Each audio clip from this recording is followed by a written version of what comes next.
Graça e paz, amados. Voltando aqui sobre o assunto, os espíritos manifestos neste mundo, quem são? Parte 6.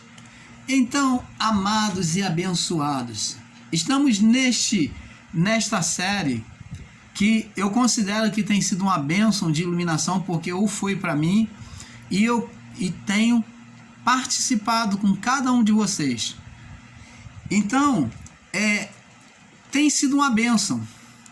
E nós entendermos agora, até aqui onde chegamos, passamos a ter um entendimento sobre o porquê que Cristo veio, por que ele estabeleceu agora um reino, porque aquele primeiro reino que seria feito por meio de Adão foi desfeito, foi um reino esfacelado, um reino com rupturas, um reino danoso, aonde Adão criou um ser para dominar, para imperar sobre este reino, que é o mundo, a criação de todas as coisas. E então esse ser, Satanás, passou a dominar, a imperar, a ponto de todas as vidas que nasciam e viviam, elas já vinham com o mesmo espírito de condenação, de repetição de pecado, e já tinham a mesma condenação diante de Deus. Então, como subterfúgio, já que a lei não estava sendo cumprida, sendo capaz de ser cumprida pelo povo israelita, então a lei os condenava, então Deus usou como um meio de providência, de salvação, agora trazer o evangelho não só mais ao povo de Israel, porque haviam desprezado. Então agora Deus vira as costas para o povo de Israel, deixando o plano de salvação de lado com eles. Então Deus deixou de lado o plano de salvação com Israel e se direcionou agora, por meio de Cristo, a todos os povos chamados gentios, os que não eram israelitas. Então agora, não só Israel, que era o preferencial de Deus, o povo do plano da salvação, mas agora todos os povos, não só Israel, mas como Deus agora abraçou todos os gentios. Então, por meio de Cristo, ele agora veio tirar a condenação sobre o povo israelita através do evangelho anunciado por João Batista e a seguir por ele, Jesus Cristo. E então, na cruz, na morte de cruz, ele extirpa toda a condenação da lei, ele extirpa e tira o condenador, o dominador deste mundo, o príncipe deste mundo, Satanás, e os seus anjos, condena toda aquela geração perversa, ímpia, que não se dobraram e não aceitaram o evangelho, é levado à condenação. Mas aqueles que receberam a palavra, receberam a fé, e por meio da fé receberam a marca de Deus, que é o Espírito Santo, que veio sobre eles, marcando, separando, elegendo, fazendo a eleição daqueles que haveriam de se salvar. Você está entendendo, amados?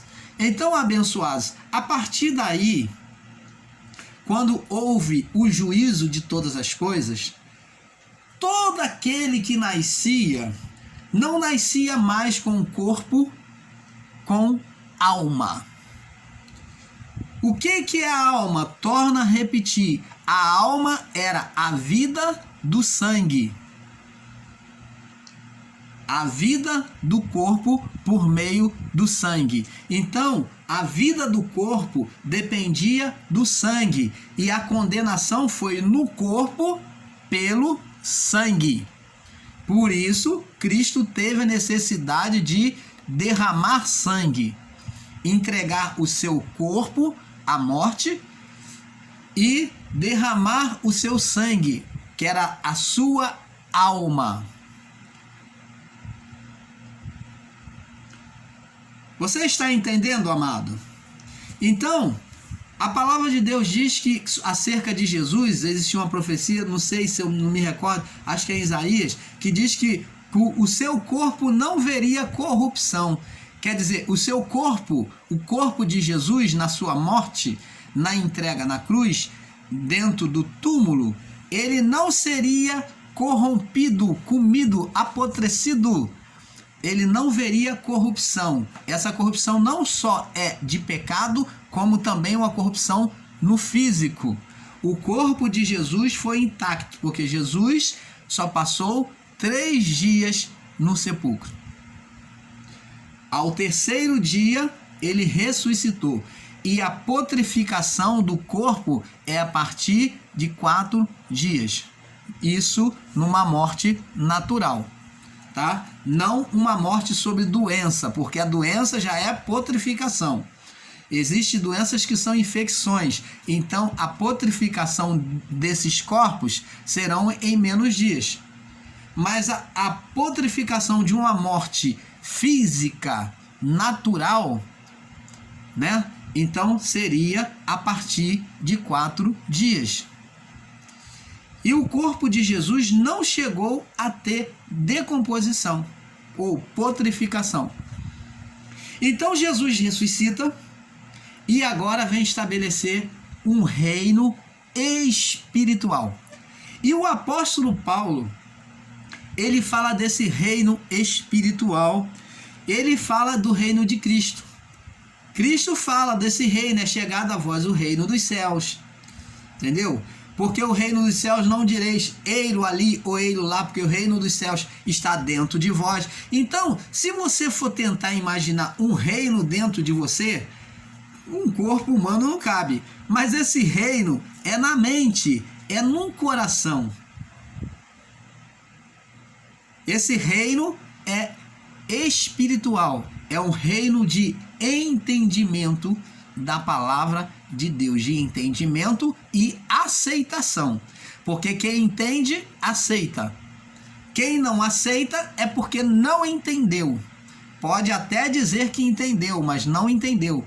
Porque não se recusa à bondade de Deus e dizer, e vai recusar a bondade de Deus tendo entendido. Então, amados, agora esse reino é manifesto. Mas o reino do mundo também segue. Jesus faz nova todas as coisas. Os espíritos agora procedem dele sobre o corpo de nascimento, de cada nascimento, a partir do juízo. Então, sobre cada nascimento após o juízo, o espírito procedia de Deus. O Espírito era colocado por Deus e vinha já com o Espírito Santo. O Espírito vinha como um só, como o Espírito Santo. É o Espírito humano, a vida do homem com o Espírito. Já vinha brindado, né? Já vinha com um brinde, que era o Espírito Santo. Então, amados, olha que privilégio. Agora, quando esse Espírito vinha, agora Cristo estabeleceu um novo reino, novas vidas, eis que tudo se fez novo. Mas, irmão Paulo, e você me explica então como é que as pessoas ainda se prostituem, como é que as pessoas ainda é feiticeira, como é que as pessoas ainda cometem mentira, assassinato, orgia, tudo isso. Então, amados e abençoados, assim como veio o reino de Deus, Deus continuou usando a mesma matéria, que é a carne, o corpo físico, para tornar perfeito o seu reino. Então Deus viu uma maneira de ajustar a carne com o Espírito Santo, com o reino de Deus. Ele aproveita agora o corpo, a carne é a mesma, mas essa carne, ela não é mais escrava do pecado. Hoje eu só faço se eu quiser. Existem até aqueles espertinhos que na hora que a situação ele rouba, ou ele mata alguém, ou ele insulta alguém, ofende alguém, aí na hora que depois que ele faz as besteiras dele, né? A pessoa faz as besteiras dele ou dela, então ele fala assim, foi o diabo que me usou, por isso eu não queria falar, eu não queria fazer, foi o diabo. Mas isso é mentira. Isso é mentira. Isso é uma estratégia, um ensino do sistema religioso que culpa tudo o diabo. Culpa tudo Satanás. Porque na verdade foi a própria natureza carnal dela aonde ela quis. A palavra diz lá no livro de Provérbios: de tudo que se deve guardar, guarda o teu coração, porque dele procede as fontes no plural da vida. Então, no seu coração, você pode obedecer à carnalidade do pecado, da orgia, da feitiçaria, você pode, mas você também pode buscar as coisas celestiais. Mas o reino de Deus está aí, na vida de todos nós, disponível por meio do corpo.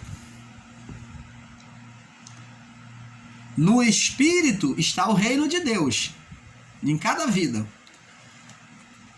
Agora, se você quer praticar as obras da carne, você vai praticar. Porque do seu coração procede as fontes da vida. Para bem, fonte de bem, e a fonte do mal. Você pode buscar praticar o que é bom ou o que é mal. A decisão é sua. O apóstolo Paulo diz aqui, Efésios, vamos ler aqui em Efésios, capítulo 6, no verso 12. Vamos aqui. Efésios 6, no verso 12.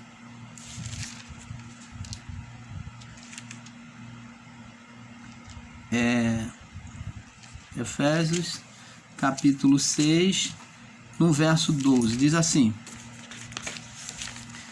Vamos ler do verso 11 em diante. Diz assim: revesti-vos de toda a armadura de Deus, para que possais estar firme contra as astutas ciladas do diabo. Então, esse diabo, astutas ciladas do diabo, está falando do quê? Da natureza carnal. Não está falando aqui do ser Satanás. Paulo aqui não está falando do ser. Ele está falando de uma obra do ser, da carne. Obra do ser, obra da carne. Então, o ser é espírito. E a carne é a natureza da onde partiu, criou este ser. Então, Paulo está falando aqui: revesti-vos de toda a armadura de Deus, para que possais estar firme contra as astutas ciladas do diabo. A quem Paulo está se referindo aqui?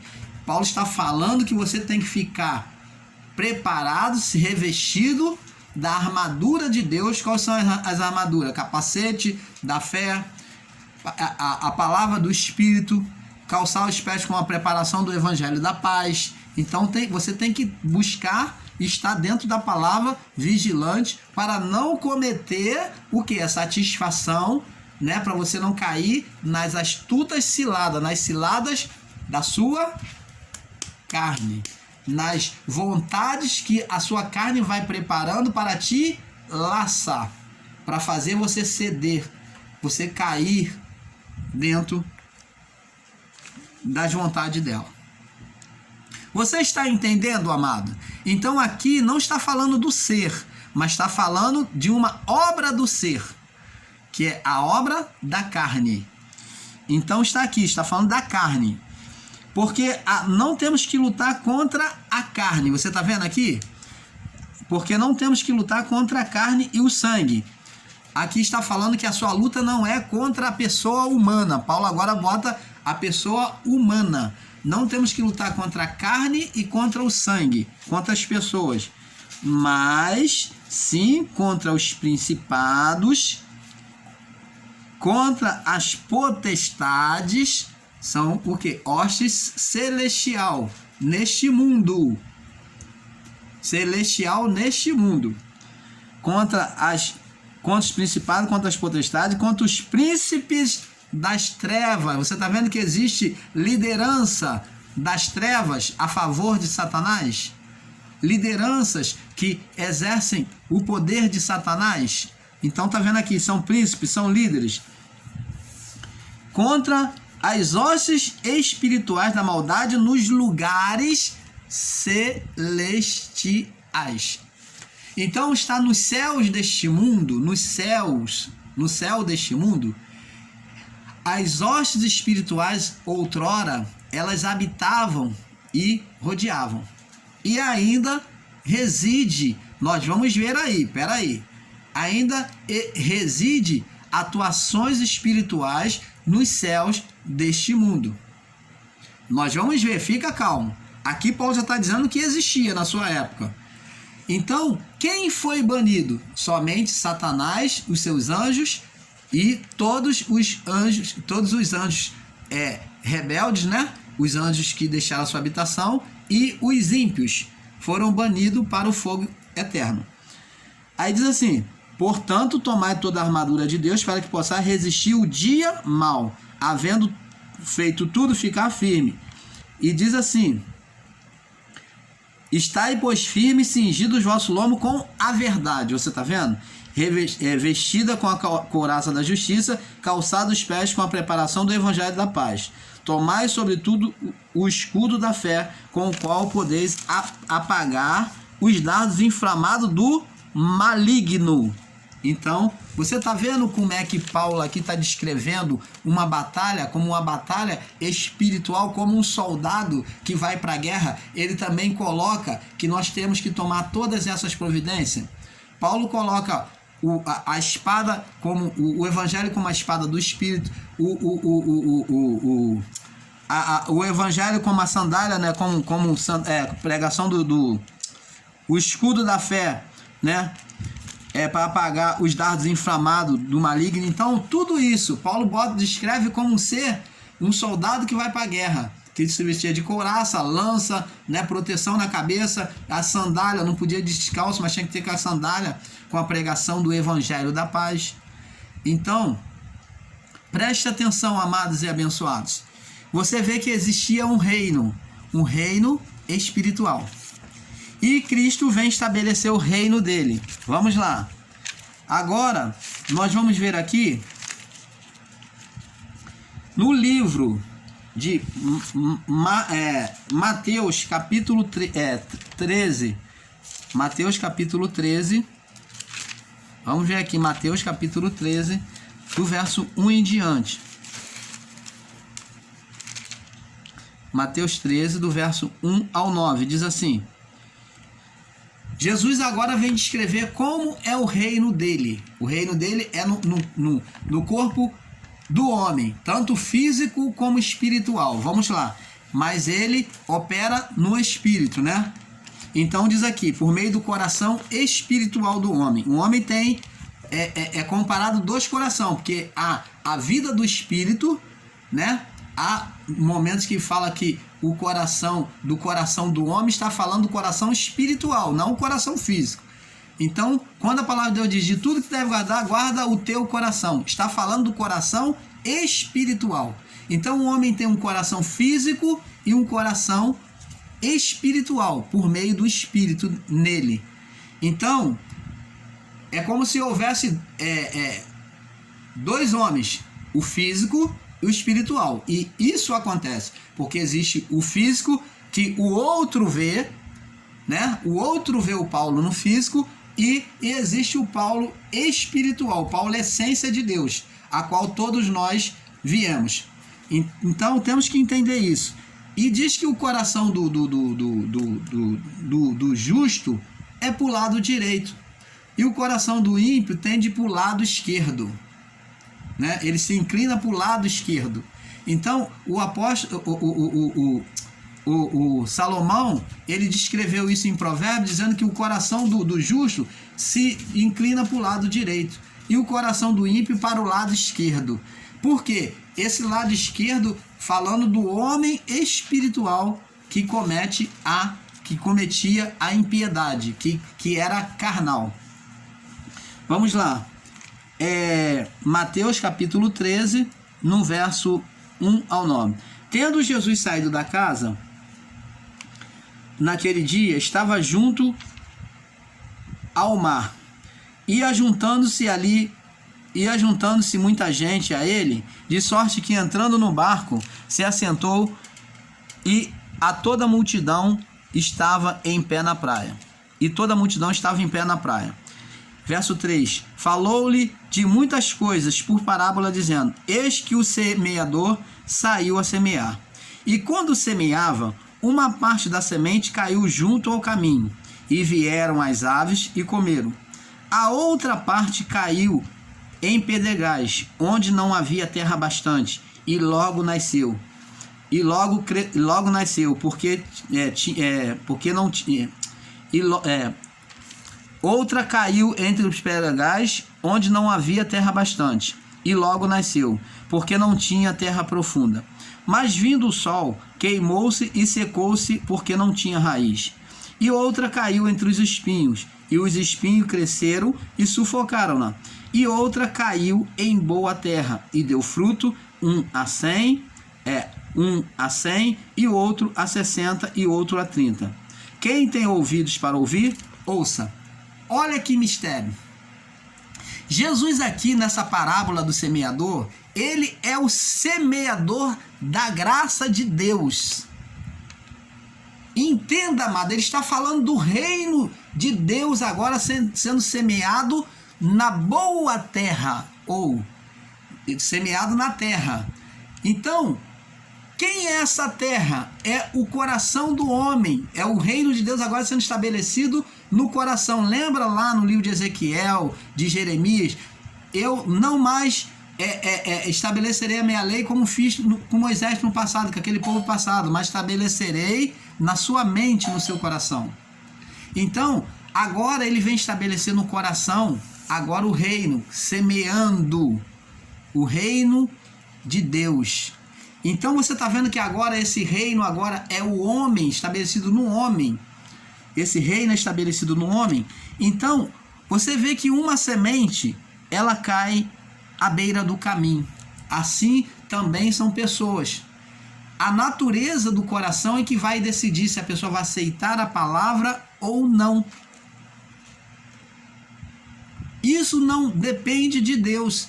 A pessoa ela pode ser carnal a vida toda, mas o reino de Deus foi estabelecido na vida de todos.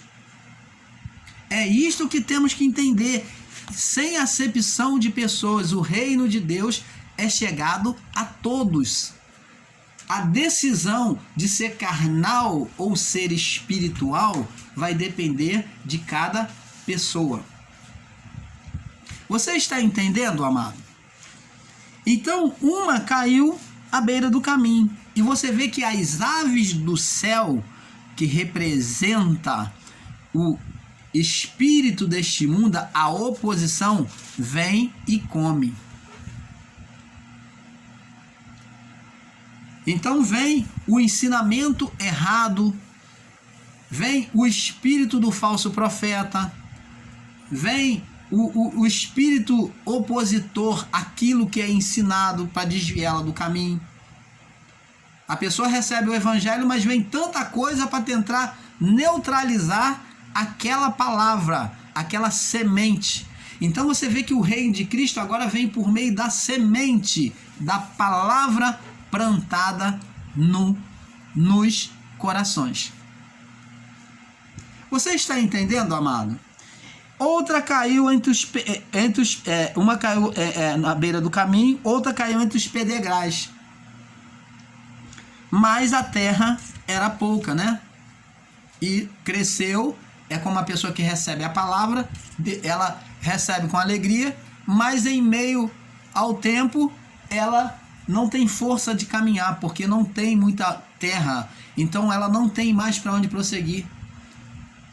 Assim é o coração daquela pessoa que recebe a palavra e fica um tempo, né, na fé, daqui a pouco ela logo desanima. Ela não tem muita força, porque ela é vencida pela carnalidade do mundo. Outra caiu entre os espinhos, diante daquela pessoa que recebe a palavra, mas enfrenta dificuldades e ela diz, não existe Deus não.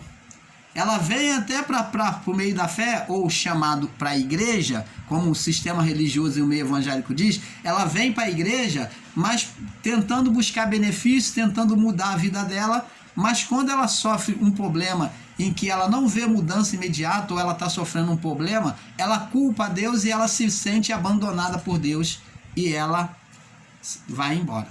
Ela abandona a fé. Outra caiu em boa terra. O que cai em boa terra é aquele que está disposto. Ele está disposto, preparado para Deus. Ele está disposto e preparado. A boa terra é aquela terra que primeiro a pessoa vai recebendo de Deus as informações da vontade de Deus. Então ela está sendo debulhada. Ela está sendo enxertada. Então essa é a boa terra, é a terra que é debulhada, a terra que é enxertada. Essa terra, quando se joga a semente, ela logo frutifica. Uma pessoa com a primeira informação acerca do reino de Deus, uma pessoa leiga, ela logo vai perder o senso da sua fé. Ela logo desanima, ela logo desacredita. Mas a pessoa que permanece buscando a Deus, no conhecimento de Deus, essa pessoa que vai ser a boa terra que vai frutificar. O reino de Deus vai frutificar nela. Mas se ela não busca conhecer por meio da palavra, ela vai ser enganada. Como existe muitos confundidos. Então, amados, esse é o reino de Deus, agora o reino de Cristo, manifestando-se. Aí, vem agora, o coração guarda o bem, procede o bem e o mal. Agora, esses dois reinos agora no homem, o reino do espírito e o reino da carne. O reino da carne traz a mesma carne adâmica, a mesma carne opositora. Esse reino da carne, nada impede o reino da carne de voltar a fazer oposição a Deus. Só que agora já não há mais condenação. Se a pessoa ela deseja praticar o espiritismo, ela vai praticar o espiritismo. Se a pessoa deseja praticar a idolatria, ela vai praticar. E ela vai gerar, para ela, vai levantar agora espírito, preste atenção. Ela vai levantar, ela vai criar para ela espírito pela prática e o ensino dos anjos. Ela vai agora estar fazendo oposição a Deus, sendo carnal, e ela vai gerar espírito, o quê? Opositores sobre a vida dela. Então, como Adão, ela vai gerar, só que agora já não tem mais sentença de condenação, porque Deus está dentro do homem. Deus já foi estabelecido dentro do homem. Você está entendendo, amado? Deus agora já está estabelecido dentro de nós, já viemos com Ele.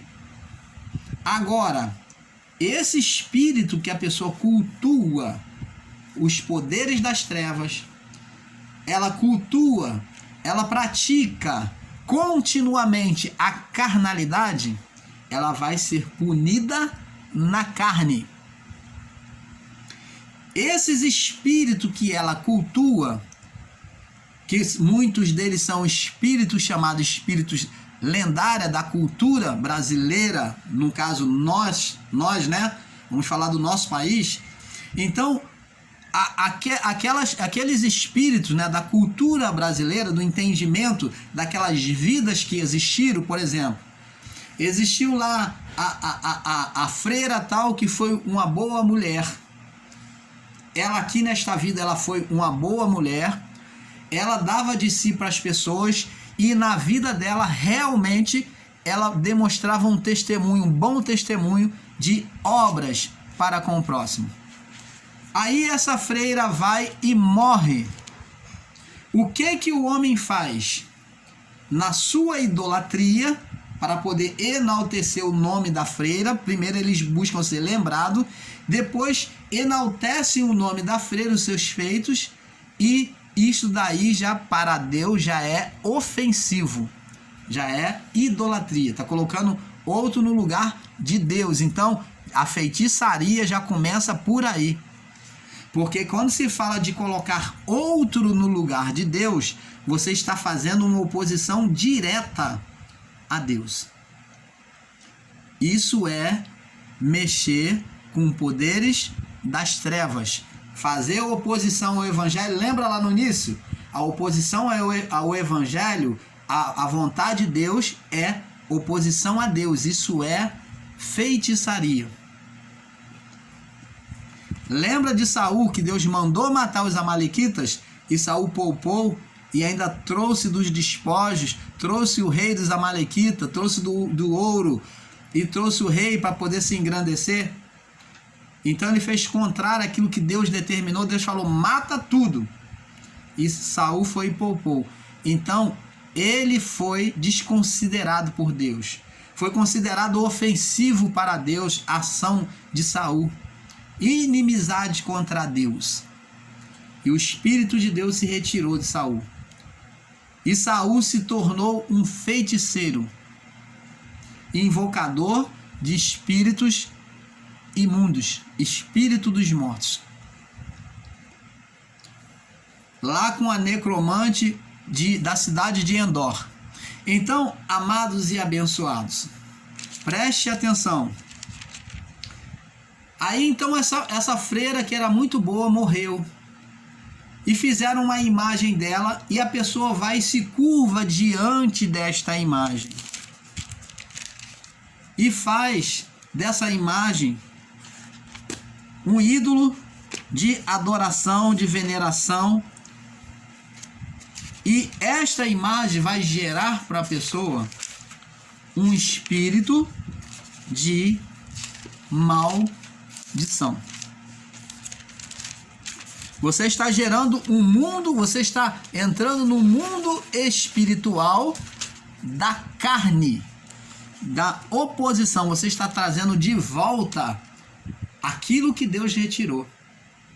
E você vai sofrer as consequências, porque Cristo trouxe o reino dos céus sobre a nossa vida e a pessoa traz de volta agora o reino da condenação, do espírito da condenação, da carnalidade.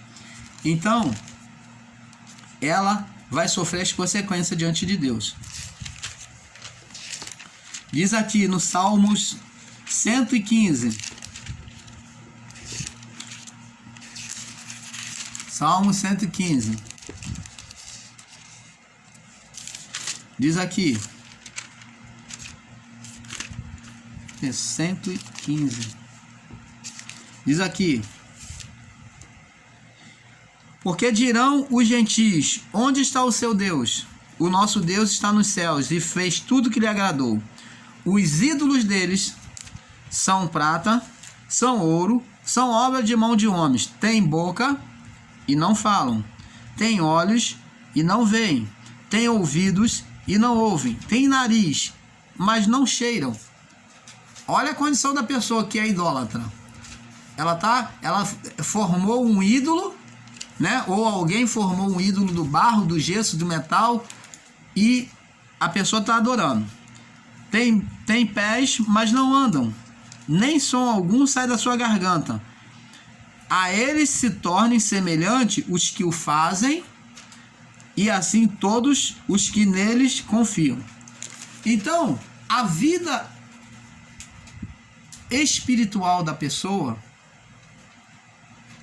se torna morta, amaldiçoada sobre a condição de idolatria. Assim que fica a vida daqueles que são idólatras, que adoram a imagem. A vida daquele que pratica a feitiçaria, que também são idólatras, porque está levantando um outro Deus quando ela está sendo ingrata para com Deus, quando Cristo veio trazer o reino dos céus a ela.